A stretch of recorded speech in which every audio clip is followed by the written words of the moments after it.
할렐루야. 반갑습니다.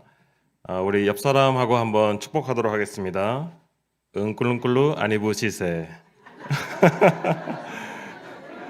예, 제가 4년 전에 한번 가르쳐 드리고 간 것 같은데, God bless you라는 뜻입니다. 응꿀lun꿀루 아니부시세.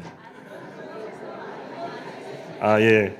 어떤 분들은 이제 어려운 것 같으니까 그냥 뒤에 것만 하시는 분들도 있는데, 예, 혹시 남아공에서 오신 흑인 분들을 만나시면 이렇게 이 말로 축복을 해주시면 좋을 것 같습니다. 저는 가자 동광교회 협력 선교사 김신권이고 또 제 아내 김다정 선교사와 오늘 같이 왔습니다. 그래서 오전부터 가자 동광교회에서 이제 주일 예배를 드리고 또 많은 은혜를 받고 있는데 어느덧 오후 예배 시간이 되었습니다. 특별히 오늘 이제 선교 구제위원회 헌신 예배로 드리게 되었는데 하나님께서 영광 받으시고 또 저희에게는 귀한 은혜의 시간이 되시기를 바랍니다. 오늘 저희가 본문을 읽었으니까 제가 좀 짧고 굵게 말씀을 먼저 전하고 그 다음에 남아공과 또 선교 사역 이야기를 이렇게 나눠드리도록 하겠습니다. 선교는 우리 주님께서 우리에게 맡겨주신 귀한 사명입니다. 우리는 이것을 너무나 잘 알고 있죠.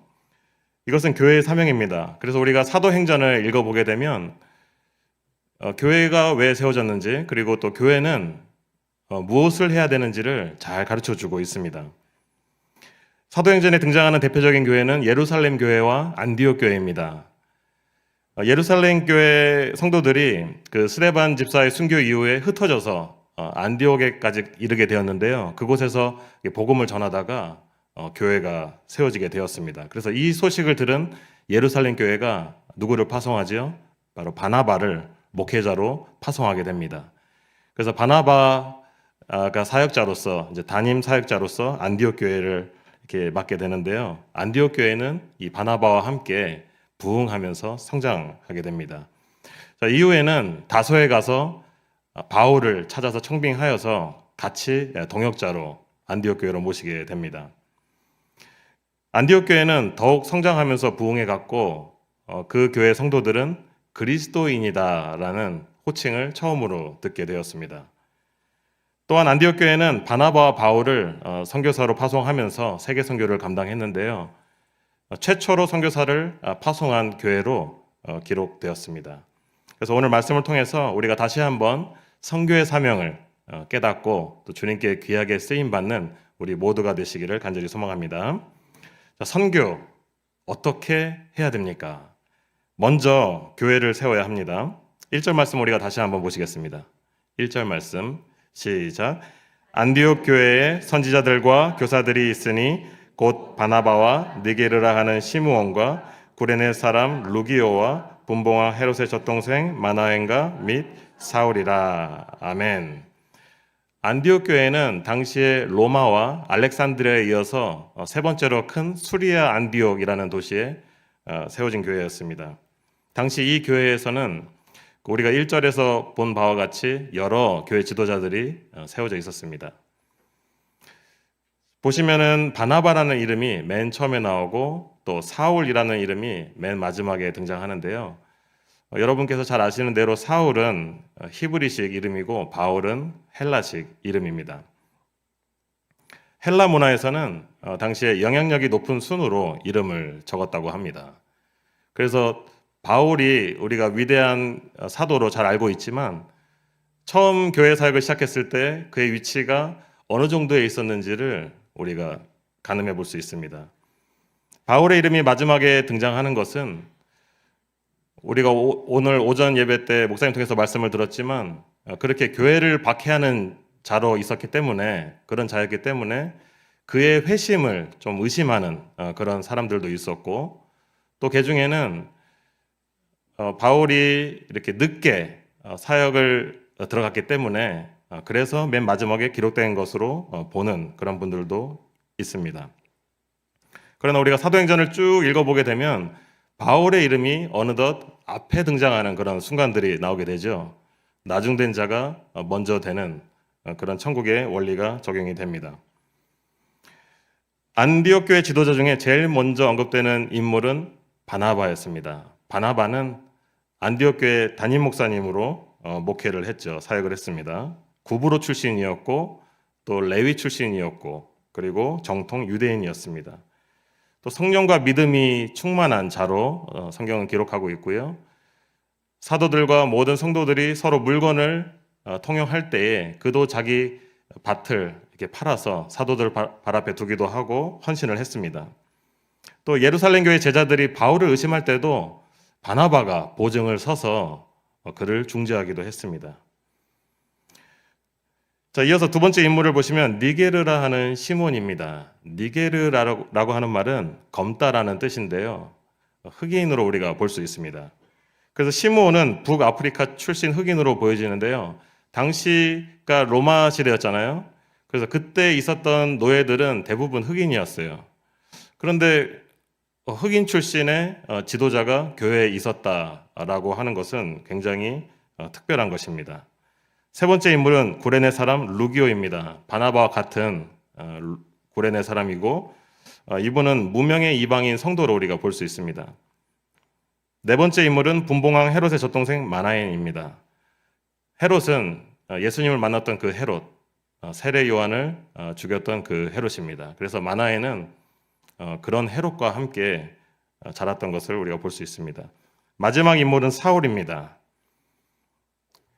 사울인데 바울의 그 전도 여행이 본격적으로 진행되었을 때 바울은 헬라식 이름을 써서 이방인 선교에 그 이름을 이용하는 것을 볼 수 있습니다. 바나바와 바울에 대해서는 특별히 이렇게 부가 설명이 없는데요. 이는 두 사람이 당시에 잘 알려진 사역자들이었기 때문에 긴 설명이 필요하지 않았기 때문입니다. 자, 이 5명의 안디옥 교회 지도자들이 교회를 세워 나가고 있는 상황 가운데 있었는데요. 이 5명을 보시면 여러분 어떤 생각이 드십니까? 유대인도 있고 흑인도 있고 또 이방인도 있고 또 매국노 집안 사람도 있고 또 교회 박해자도 있었습니다. 그래서 우리가 세상에서 이 5사람을 모아 놓는다면 절대로 하나가 될 수 없는 그런 출신들이었지만 무엇이 그들을 하나가 되게 했습니까? 바로 예수 그리스도입니다. 예수님을 믿는 깊은 신앙심으로 말미암아서 이들이 하나가 될 수 있었고 또 주님이 주신 뜻을 따라서 교회를 잘 세워나갈 수 있었던 것입니다. 자, 이처럼 주님이 세우시는 교회 안에서는 다양한 분들이 계십니다. 우리 가자동강교회 안에서도 서울 분들도 계신 것 같고 그리고 또 영남 분들도 계신 것 같고 호남 분들도 계신 것 같습니다. 또 저처럼 아프리카에서 온 사람들도 있는 것 같습니다. 이 다양한 사람들이 모여서 어떤 일들을 함께 할 때에 서로 이해가 다를 수 있고 또 스타일이 다를 수 있고 방법이 다를 수 있다는 것입니다. 자, 그럴 때 우리는 어떻게 해야 되겠습니까? 아프리카 스타일로 하자, 아메리카 스타일로 하자 이렇게 주장하기보다는 서로 좀 한 발씩 양보하면서 하나된 일치된 그런 의견을 가지고 교회를 아름답게 세워나가는 것이 더 좋은 것입니다. 그래서 정말 본질적인 문제가 아니라면 우리는 하나 되어서 또 연합된 모습으로 주님을 기쁘시게 하는 그런 교회가 될 수 있기를 바랍니다. 자, 선교 어떻게 해야 됩니까? 자, 마지막 두 번째인데요. 두 번째로 선교사를 보내야 합니다. 자, 오늘 우리가 읽었던 본문 2절과 3절 말씀 다시 한번 보시겠습니다. 시작. 주를 섬겨 금식할 때에 성령이 이르시되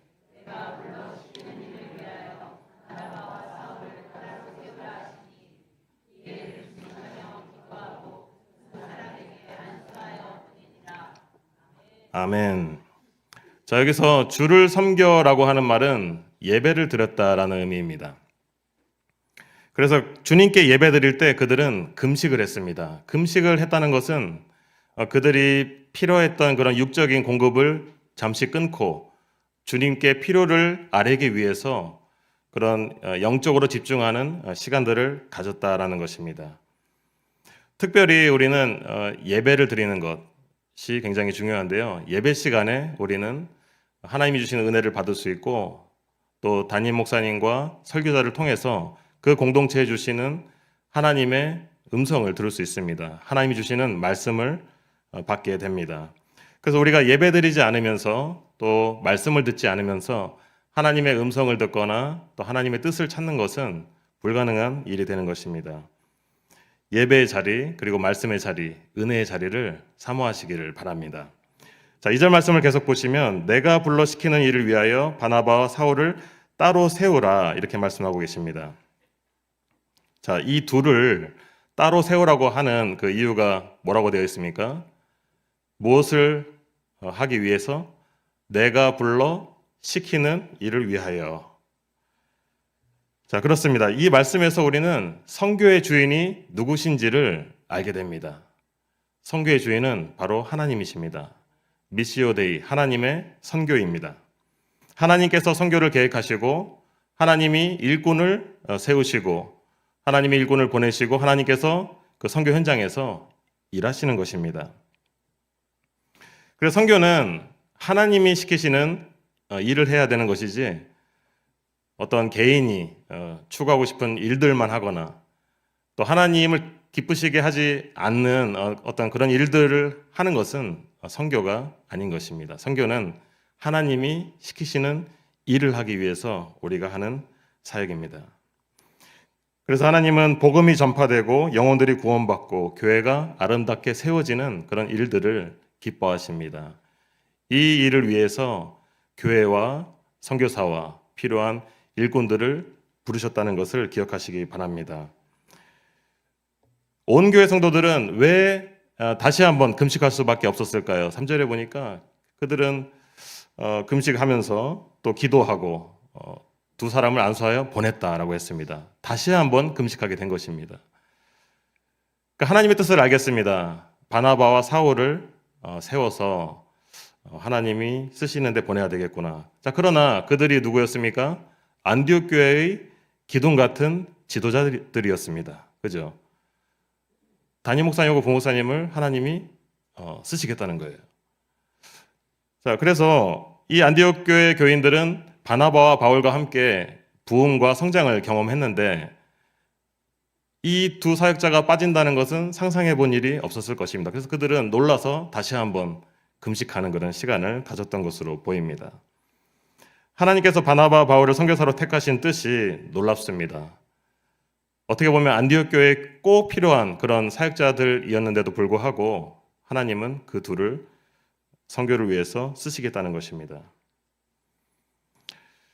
안디옥 교회 교인들은 그런 인간적인 생각으로 하나님의 뜻에 대항하거나 개인적인 그런 욕심을 위해서 그들을 막아서지 않았습니다. 다만 그들은 기도하면서 또 하나님의 뜻을 찾고 또 한번 확인하고 그리고 나서 안수하여 그들을 보냈던 것입니다. 교회 안에서는 목회와 교회 사역이 우선시되지만 동시에 이러한 선교의 사명을 감당해야 될 책임이 있습니다. 선교지가 전장이고 또 선교사가 군인이라면 교회는 이 선교지를 지원하는 그런 최전방 부대가 되는 것입니다. 선교사를 돕고 지원하는 그런 막중한 임무를 교회에게 맡겨주신 것입니다. 부대의 지원을 받지 못하는 군인은 전장에서 임무를 완수하는 데 어려움을 겪을 수밖에 없겠죠. 굉장히 어려운 그런 싸움을 할 수밖에 없을 것입니다. 안디옥 교회는 선교에 앞장섰던 교회였습니다. 그래서 절대적으로 필요한 사역자들이었지만 하나님의 뜻에 순종해서 그 사역자들을 보냈습니다. 하나님은 무엇을 말씀하고 계십니까? 선교는 내가 하는 것이다. 그러니까 내가 할 일을 위해서 내가 필요한 사람들을 보내라 라는 것입니다. 안디옥 교회는 바나바와 바울을 선교사로 보냄으로써 이방 선교의 그런 위대한 열매들을 맺게 되었고 또 소아시아와 유럽이 복음화되는데 쓰임 받는 그런 귀한 교회가 되었습니다. 자, 이처럼 교회는 하나님의 선교를 위해서 선교사를 보내고 또 기도로 돕는 그런 일들을 감당할 수 있어야 하겠습니다. 가자 동강교회는 이미 많은 선교사들을 세계로 보냈고 또 그들을 이렇게 지원하고 기도해 줌으로써 동역하고 계시는데요. 하나님께서 이 교회를 기뻐하실 줄로 믿습니다. 앞으로 가자 동강교회가 더 많은 선교사를 세계 선교를 위하여 보내주시고 또 그 선교를 지원함으로써 하나님께 더욱 귀하게 쓰임받는 교회 되시기를 간절히 기원합니다. 자, 이 시간에는 제가 남아공과 또 사역에 대해서 좀 나눠보려고 하는데요. 제가 4년 전에 왔을 때 여러분에게 나눴던 것은 제가 누구인가, 하나님께서 저를 어떻게 부르셨는가에 대해서 간증을 좀 나눈 적이 있습니다. 예. 그래서 그것을 지금 반복하기는 어렵겠고요. 혹시 새가족분들이 계시다면 그때의 자료를 한번 찾아보시면 은혜가 될 줄로 믿습니다. 남아공은 제가 1991년에 처음 밟게 된 그런 나라입니다. 그러니까 선교사로 가기 이전에 저는 이민을 간 것이죠. 많은 분들이 이제 제게 물어보았습니다. 그 오랜 세월 전에 그 어릴 때 어떻게 남아공에 가게 되었습니까? 부모님 따라서 갔습니다. 중2 때의 나이에 15살의 나이에 아무것도 모르고 그냥 부모님 손을 잡고 남아공을 쉽게 간 것이죠. 그래서 제가 이제 태어나서 자란 곳은 성북구 미아동입니다. 예, 거기서 이제 송천초등학교를 졸업을 하고 그 다음에 이제 중학교 한 곳을 다니다가 이제 자퇴하고 그 다음에 남아공으로 가게 되었습니다. 그래서 이제 어린 나이에 남아공을 딱 생각해 보니까 아프리카잖아요. 그래서 타잔처럼 그런 밀림의 왕자가 되면 참 재밌겠다라는 생각을 했습니다. 그런데 요하네스버그에 딱 도착을 하니까 동물이 안 보이는 거예요. 예. 너무 깜짝 놀랐어요. 내가 생각했던 아프리카는 아니구나. 동물원은 국립공원이나 그 동물원을 가 있더라고요.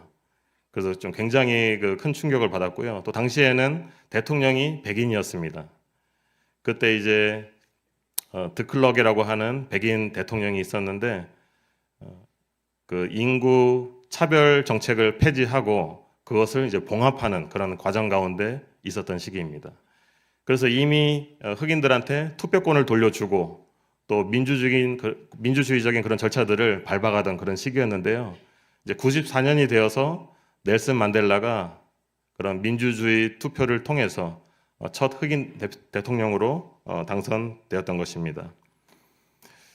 근데 이제 남아공을 가서 보니까 교회들이 굉장히 많았습니다. 그래서 제가 이제 남아공 역사를 한번 이제 좀 조사를 해보니까 이미 화란에서 네덜란드에서 그 신앙의 자유를 찾아서 또 신앙의 그런 핍박을 피해서 남아공에 왔던 그런 사람들이 있었더라고요. 그때부터 이제 남아공에는 개혁교회가 세워지기 시작했고 또 다른 교단의 교회들이 세워지게 되었는데요. 그래서 기독교 역사가 한국보다 훨씬 앞서 있습니다. 400년이 넘어요. 기독교 역사가. 그 정도면은 그 선교를 가야 할 나라가 맞는가 좀 의심이 들지 않습니까? 정말 거기서 제가 선교하고 있는 거 맞아 하는 분들이 좀 계실 수도 있겠는데요. 근데 제가 선교지를 가보니까 그래요. 교회들은 많이 있더라고요. 교회들은 많이 있는데 제대로 된 교회가 없는 거예요. 그래서 어떤 그 사도들이 세워진 교회도 있고, 사실 우리가 이제 사도는 신약 교회들 그때만 세워진 그런 직분으로 우리가 보고 있는데 지금도 사도들이 있고 또 선지자들이 있고 그런 교회들이 너무 많은 거예요. 그래서 엉뚱한 교리를 가르치고 이상한 복음을, 변질된 복음을 전하고 성도들에게 말도 안 되는 것을 요구하면서 이렇게 자기의 부를 쌓는 그런 사역자들이 많은 것을 보게 되었습니다. 그래서 선교지를 개척할 때에도 그 교회가 있다고 해서 여기는 교회를 세우면 안 되겠구나 하는 생각보다는 이 교회가 어떤 교회인지 한번 알아봐야 되겠다 하는 마음이 가장 먼저 드는 것입니다. 근데 이제 살펴보면은 제대로 된 교회가 잘 없는 거예요. 특별히 시골일수록 그러합니다. 남아공은 인구가 6천만에 지금 가깝습니다. 2021년 통계를 보니까 5,900만 정도 됩니다. 인구가 급속도로 증가하고 있는 그런 나라예요. 이제 한국은 이렇게 아이들이 조금 출산율이 좀 낮다 이렇게 제가 듣고 있는데요. 남아공은 굉장히 많이 낳고 있습니다. 그래서 대부분의 인종은 흑인들이고요. 백인들은 이제 한 10 몇 프로 정도밖에 되지 않습니다. 예전에는 거의 30%가 되었는데 지금은 많이 떠나기도 했고 이래서 흑인들이 대다수의 그런 인종을 차지하고 있습니다. 근데 남아공은 참 굉장히 다양한 그런 환경을 가지고 있습니다. 그래서 요하네스버그 도시에 가게 되면 큰 그런 강남에서 볼 만한 그런 건물들이 있기도 하고요. 굉장히 인프라가 잘 되어 있습니다. 그런데 우리 선교지가 있는 시골을 가보게 되면요, 수도가 연결이 안 돼 있고, 또 필요한 그런 어떤 병원이나 학교가 부족하기도 하고, 집도 이렇게 변변치 않은 그런 곳에서 많은 주민들이 이렇게 살고 있는 것을 보았습니다. 자, 그런데 한인 선교사가 필요할까라는 고민을 제가 한번 해본 적이 있었습니다.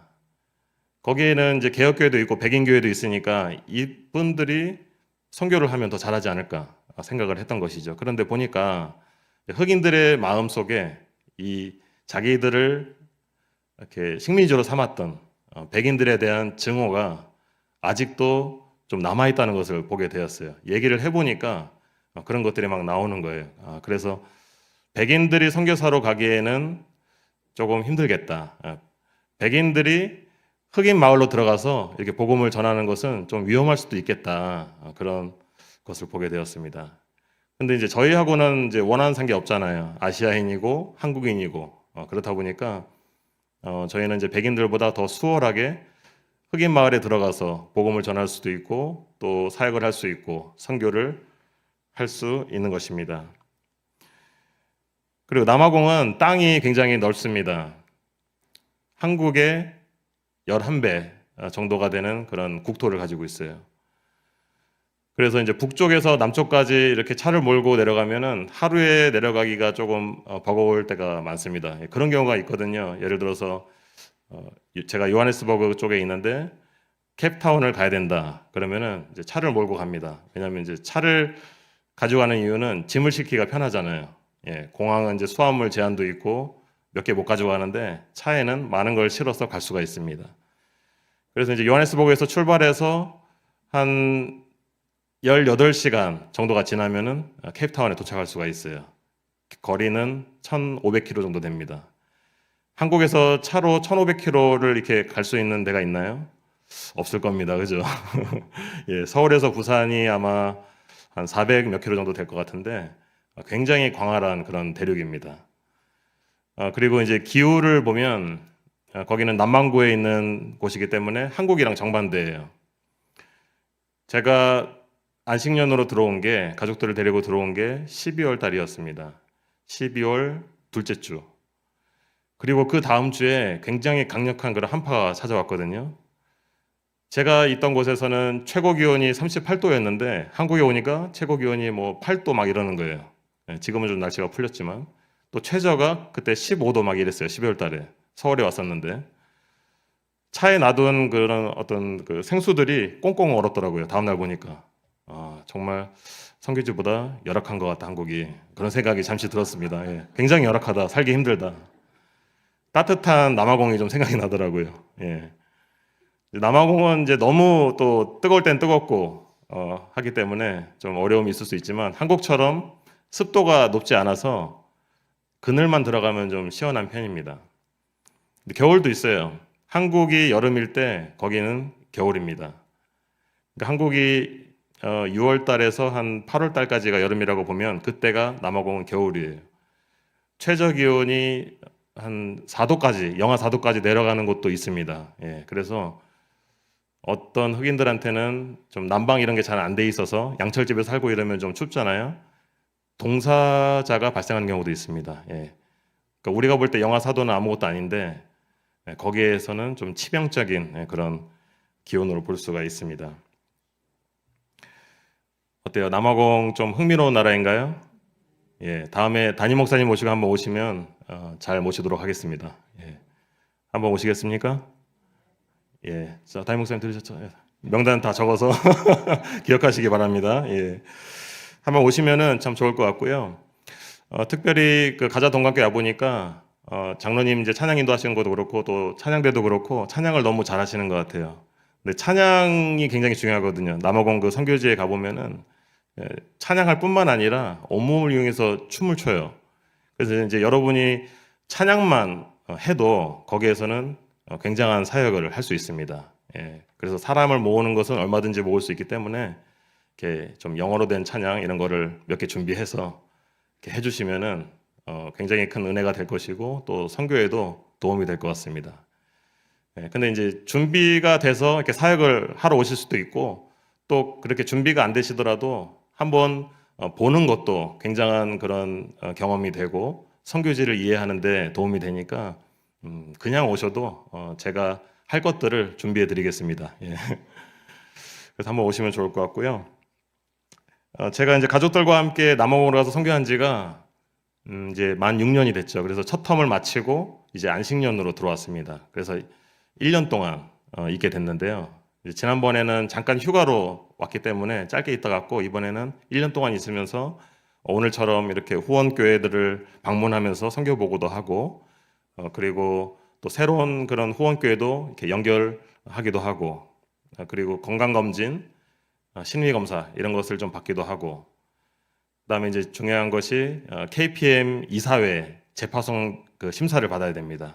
그래서 이 선교사들이 심리적으로 문제가 없는지, 우울증은 없는지, 또 아픈 데는 없는지 이런 것들을 체크해서 문제가 있다라고 하면 그것들을 다 고칠 때까지 파송을 보류합니다. 재파송을 보류시키는 것입니다. 간혹 그 재파송 심사에서 걸려서 못 가신 분이 있다고는 들었는데 좀 저희가 잘 통과할 수 있도록 준비될 수 있도록 기도해 주시기 바랍니다. 그래서 저희는 지금부터 이제 연말까지 준비를 하고 있어요. 예, 그래서 치료도 좀 받고 있고 이렇게 육체적 또 심리적으로 준비를 해서 또 필요한 것들도 좀 구입을 해서 이렇게 남아공 갈 준비를 벌써부터 하고 있습니다. 6년 동안 저희가 섬겼던 선교지는 총 18개였습니다. 남아공에 15개, 모잠비크에 3개. 제가 섬기는 선교지는 지금까지 28년 정도가 된 선교사가 들어간 지 28년이 된 그런 선교지입니다. 그래서 이전에는 2분의 선교사가 먼저 가서 개척을 했고 그다음에 제가 이어서 3번째 선교사로 가가지고 이 사역들을 이어나가고 있는 중입니다. 자, 그런데 제가 4년 전에 여러분 앞에 이렇게 선교 보고를 드리고 나서 돌아가자마자 무엇이 찾아왔는지 아십니까? 바로 코로나 팬데믹이 찾아왔습니다. 코로나 팬데믹이 딱 터지니까 그때 너무 다 당황스러웠잖아요, 그죠? 정부에서 그 교회 문을 닫으라 하고 인원을 제한하고 남아공에서도 똑같이 했는데요. 더 좀 세게 했던 것 같아요. 예를 들어서 이제 이렇게 한 거죠. 2주 동안 하드 락다운을 하는 거예요. 필수 직종 종사자 외에는 밖에를 못 나갑니다. 근데 안타깝게도 교회는 필수 직종이 아니었어요. 목사, 선교사도 마찬가지였고요. 그래서 교회를 문을 닫게 하고 목사, 선교사도 못 돌아다니게 했습니다. 그때 이런 생각을 잠시 했던 적이 있어요. 아, 그래. 좀 피곤한데 코로나 핑계대고 좀 쉬어볼까? 이런 생각을 딱 했는데 우리 하나님이 어떤 분이십니까? 졸지도 아니하시고 주무시지도 아니하신다. 예, 우리 하나님 그런 분이시죠. 그래서 이 코로나 기간에도 하나님은 할 일들을 보여주시는 거예요. 일들을 자꾸 시작하시는 거예요. 그러니까 예를 들어서 이런 거예요. 저는 이제 어떻게 해야 되나 이러고 있는데 한국에서 연락이 오는 거죠. 어떤 교회와 성도님들이 연락을 주시는 거예요. 그 뉴스를 보니까 남아공에 코로나가 터지고 또 락다운 되면서 사람들이 일터를 잃고 또 빈민들이 많이 증가하고 있다고 하는데 식량을 좀 지원해줘도 되겠습니까? 이런 문의가 오는 거예요. 그럼 제가 그 문의를 받고 집에 가만히 있을까요? 재정은 도착했어요.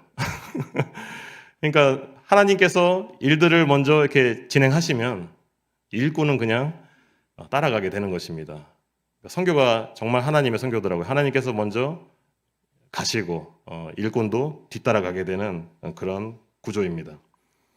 그래서 코로나 기간에 많은 재정들이 흘러 들어와가지고 정말 바쁘게 사역을 했는데요.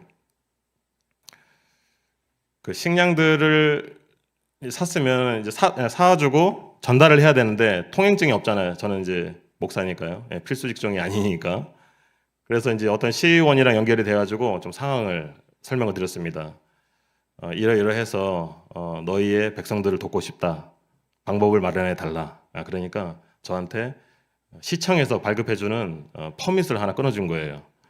그 퍼밋에 뭐라고 돼 있냐면은 식료품 트레이더. 그러니까 과일이나 야채를 팔 수 있는 그 라이센스를 준 거예요. 사람들이 장을 봐서 밥을 먹어야 되니까 식사를 해야 되니까 식료품은 필수 직종인 거예요. 아, 그 너무 잘 됐다. 마침 나도 그 식량이나 곡물을 좀 사서 전달할 계획인데 잘 어울린다. 그래가지고 트레일러에 식량을 가득 싣고 여러 선교지를 다니면서 어려운 사람들에게 전달을 했습니다. 그래서 이 기간에 그 전달했던 그런 그 구제 사역 그 식량들을 집계를 해보니까 13톤을 전달했더라고요. 굉장히 많은 분들이 참여를 해주셔가지고 어려운 그런 사람들을 많이 먹일 수 있었습니다. 그래서 그 식량을 받을 때 정말 힘든 가운데 눈물을 흘리면서 받으시는 할머니들도 계셨고 기쁨이 가득한 얼굴로 받는 그런 젊은이들도 있었습니다. 정말 어려운 때 긍휼히 하나님께서 수많은 백성들을 먹이셨습니다. 또 우물 사역도 이 기간에 집중적으로 진행이 됐는데요. 제가 이제 첫 번째 우물을 할 때에 한인교회와 또 어떤 비영리 단체 요청을 해서 겨우겨우 첫 번째 우물이 딱 진행이 됐었거든요. 이제 그 다음에 저는 가만히 있었는데 또 하나님께서 수많은 교회와 성도들을 이렇게 연결을 시켜 주셔가지고 코로나 기간에 집중적으로 이 사역들을 할 수 있었습니다. 그래서 지금까지 지난 6년간 26개 우물을 팔 수 있었습니다. 그러니까 제가 26개를 파겠다라고 하면 이게 될까 말까 한 그런 엄청난 일인데 하나님이 하시니까 좀 이게 쉽게 진행이 되는 것 같고 저는 그냥 하나님이 이렇게 진행하시고 또 재정을 보내주시면은 그때 이제 원주민들을 만나고 물이 필요한 곳을 찾아다니면서 답사하고 그런 일들을 진행을 했던 것입니다.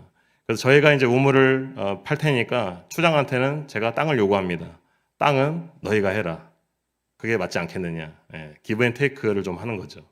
그럼 추장은 좋다 하고 이제 땅을 막 주는 거예요. 처음에는 너무 큰 땅을 주는 거예요. 100m, 100m짜리 땅을 주는 거예요.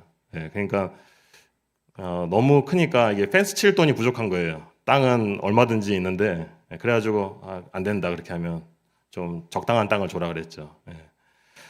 그리고 이제 추장한테는 이제 그런 서약을 받았습니다. 선교사나 현지 사역자가 언제든지 이 마을에 와서 이 우물이 있는 마을에 와서 이렇게 기도소를 설치하거나 교회를 개척해도 좋다라는 그런 약속을 또 추장한테 받아두기도 했습니다. 한 번은 동키스톱이라는 마을에 이제 우물을 파기로 한 날이 돼서 제가 가는데 시위대가 이렇게 도로를 점거하고 차량을 통제하고 있는 거예요. 큰 트럭이 양쪽 차선을 막고 있고 또 타이어를 막 태우면서 이렇게 위협적인 모습으로 막 시위를 하고 있는 거예요. 나중에 이제 얘기를 들어보니까 물이 없는 마을인데 정부에서 물 트럭을 한 번씩 이렇게 보내줬대요.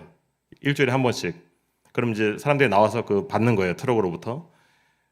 그런데 2달 동안 그 트럭이 안 왔던 겁니다. 굉장히 어려웠죠. 주민들이. 그래서 막 그런 시위를 하고 있었는데 차들이 막 돌려서 이렇게 가고 있어요. 근데 저는 이제 약속이 있잖아요. 우물을 파기로 한 날인데 이거 안 되는데 가야 되는데 그래가지고 차를 그냥 세웠어요. 그 앞에다가 옆에 가 쪽에다 세웠는데 막 사람들이 막대기를 들고 쫓아오는 거예요. 너무 놀라가지고 일단 차는 보험이 드러났으니까 이 사람들이 어떻게 하나 보자 하고 이제 가만히 이렇게 눈치를 좀 보고 있었거든요. 차가 손상이 돼도 보험 처리하면 그만이니까. 근데 이제 그때 또 어떤 그 흑인 분들이 오셔가지고 파스터 킴 이러면서 You are welcome 막 이런 얘기를 하는 거예요 저한테. 보니까 그 마을 주변에 선교지 교회를 다니는 성도들이었어요. 시위대랑 막 싸워가면서 제가 갈 길을 막 이렇게 열어주는 거예요. 제가 가고 나서 다시 그 길은 닫혔습니다. 그래서 이 우물 사역이 그 이분들을 구제하는 그런 목적도 있지만 또 이 일을 통해서 교회로도 연결이 되고 또 선교사가 그 마을을 이렇게 들락날락 해도 환영을 받게 하는 그런 일이구나. 선교사가 그 마을에 우물이 있다면, 우물을 해주었다면 안심하고 들어갈 수 있겠다. 예. 환영받는 존재가 될 수 있겠다. 그런 것을 그때 느꼈습니다. 그래서 선교의 도구로 얼마든지 이 우물도 쓰임을 받을 수 있는 것입니다. 한 가지만 더 나눠보면요. 교회 개척 사역에도 열매가 있었는데 소볼로라고 하는 선교지에서 사역자를 한 명 훈련을 시켜가지고 마시베겔라라고 하는 그 지역에 요하네스버그에서 한 6시간 정도 떨어진 곳에 교회를 개척을 했습니다. 저희가 키워서 또 저희가 개척한 그 선교지 교회에서 새로운 사역자를 이렇게 키워가지고 새로운 교회를 개척하게 된 것입니다. 아직은 신학 훈련을 받고 있는 그런 전도사님이 목회를 하고 계시기 때문에 한 번씩 제가 가서 이렇게 세례를 이렇게 집례해 주기도 하고 또 성찬을 도와주기도 하고 여러 가지 그 교회 행정들을 봐주고 있습니다. 자, 이렇게 선교사가 선교지에서 교회를 세우면 그것으로 끝나는 것이 아니라 생명력이 있는 것처럼 그 교회에게 생명력이 있는 것처럼 또 다른 교회를 이렇게 낳는 거예요. 그래서 정말 교회를 우리가 잘 하나 이렇게 개척을 해놓고 또 사역자를 잘 훈련시키고 세워두면 그 교회가 거기서 끝나는 것이 아니라 복음이 또 확장되고 전파되고 또 다른 교회가 세워지게 된다는 것을 보았습니다. 제가 6년간 직접 교육을 하고 문답을 한 성도들의 수는 제가 집계를 해보니까 121명이더라고요. 저는 이제 주로 사역을 이제 시작하면서 이제 그 신학적으로 준비가 아직 안 된 목산수를 안 받은 사역자들을 이제 제가 지원을 하고 있기 때문에 그분들 교회를 다니면서 이렇게 세례를 주었고요. 그 또 다른 현지 목사님들이 세례를 베푼 숫자들은 이보다 더 훨씬 많습니다. 그래서 이런 숫자들을 볼 때에 정말 하나님께서는 저희의 사역과 또 후원 교회들의 기도를 통해서 영혼 구원들을 이렇게 일으켜 가신다 하는 것을 또 보게 되었습니다. 성도 여러분의 기도와 또 후원을 통해서 아프리카의 많은 영혼들이 구원받고 있다는 것입니다. 하나님은 여러분의 그 기도와 헌신을 사용하시는 줄 믿으시기 바랍니다. 제가 여러 사역들을 언급했지만 제가 혼자 감당할 수 있는 그런 사역은 없었습니다. 다 말씀을 드렸지만 하나님께서 하신 일이고 또 하나님께서 붙여주신 그런 통로들과 또 일꾼들과 함께 이뤄낸 그런 일들입니다. 모든 선교 사역은 하나님이 행하신 것이고 또 우리 성도 여러분과 함께 이룬 사역인 줄로 믿습니다. 이 시간에는 제가 준비한 영상이 있는데요. 첫 텀 선교 사역을 영상을 통해서 한번 보고를 드리고요. 짧은 영상에 모든 것을 담지는 못했지만 선교지에서 이런 형태의 사역들이 이루어지고 있다라는 것을 참고하시면 감사하겠습니다.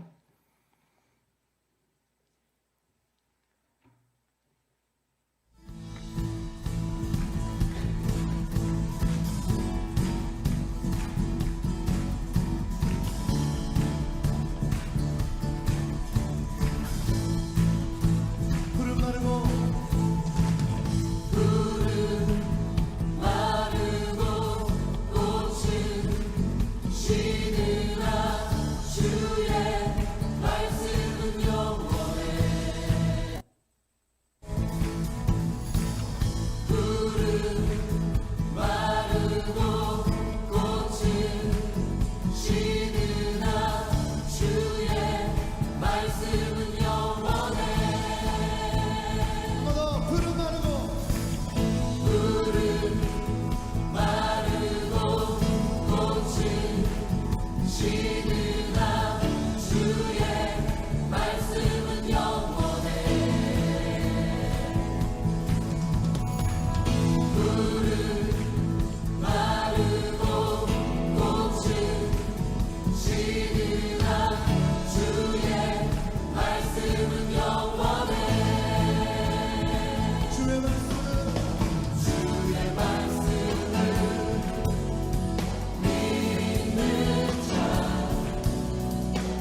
박수로 하나님께 영광 올리겠습니다.